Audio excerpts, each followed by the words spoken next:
ito, potentiometer. At ang value niya is 1K. Ayan, 1K. Ang potentiometer, mostly ginagamit to bilang mga volume control sa isang amplifier or sa isang tone control circuit. So, nagbabago siya ng resistance habang pinipiit natin tong knob niya. Ito, habang pinipiit natin to, nagbabago din siya ng resistance. So, i-check natin to kung okay pa ba siya or hindi. So, ang range na gagamitin natin, since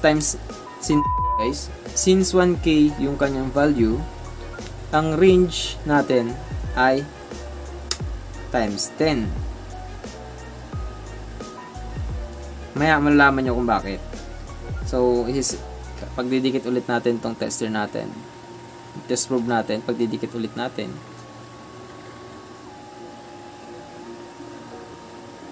Ipapantay natin yung pointer natin sa 0. So, para ma-check kung okay ba itong potentiometer, ilalagay natin yung isang test probe natin sa gitnang terminal ng isang potentiometer. Lalagay natin. So, palagay natin, i-check natin tong right side or left side. Itong left side, guys. No? So, nilagay natin siya dito sa left side. And yung isa ng manadulo ng ating test probe is nakalagay sa middle ng ating potentiometer. Pansin nyo, meron siyang resistance. Ayan. So, pipihitin natin dyan. Pansin nyo, habang pinipihit ko to, tumataas din yung, or bumababa yung resistance. Reading niya dun sa ating analog tester. Ayan. So, babalik ko siya. So,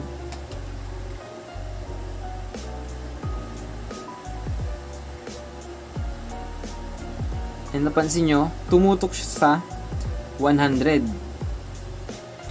So, 100 times 10 is equivalent to 1,000 or 1K. Kaya ang nakalagay dito sa body niya is 1K or 1,000. And yun lang yung explanation dyan, guys. So, ayan guys. Ang sunod naman natin i-check is yung right side niya.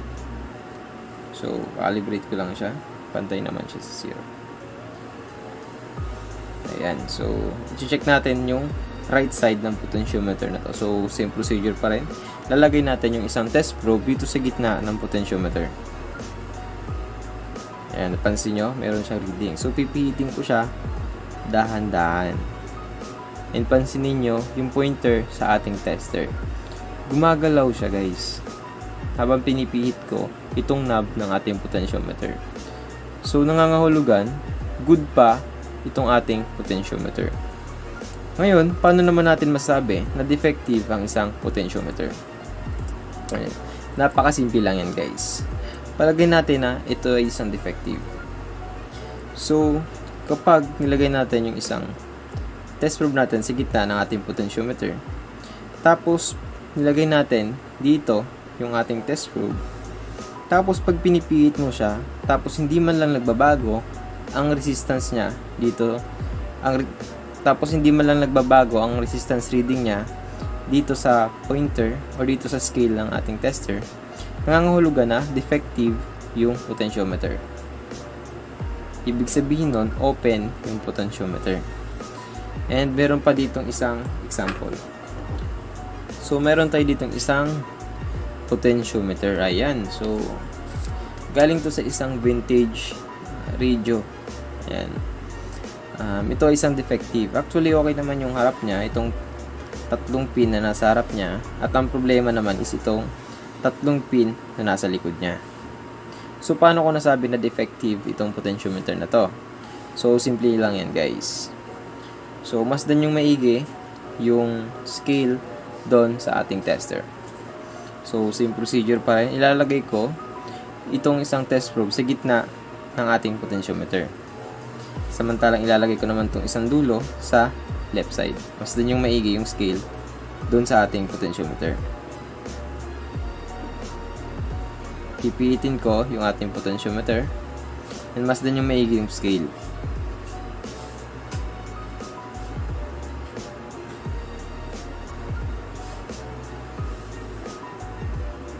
Ito namang side.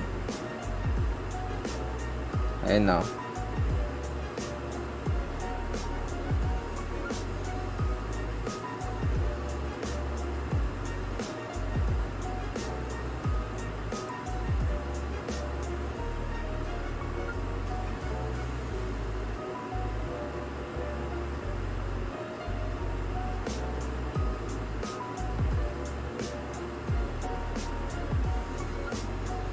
So, kung siguro di nyo napapansin, masdan nyo dito, pagdating nyo dito sa may 30. Masdan nyo dito sa may 30 banda. Yan, pipihitin ko siya, and masdan nyo dito, pagdating dito ng pointer natin sa 30.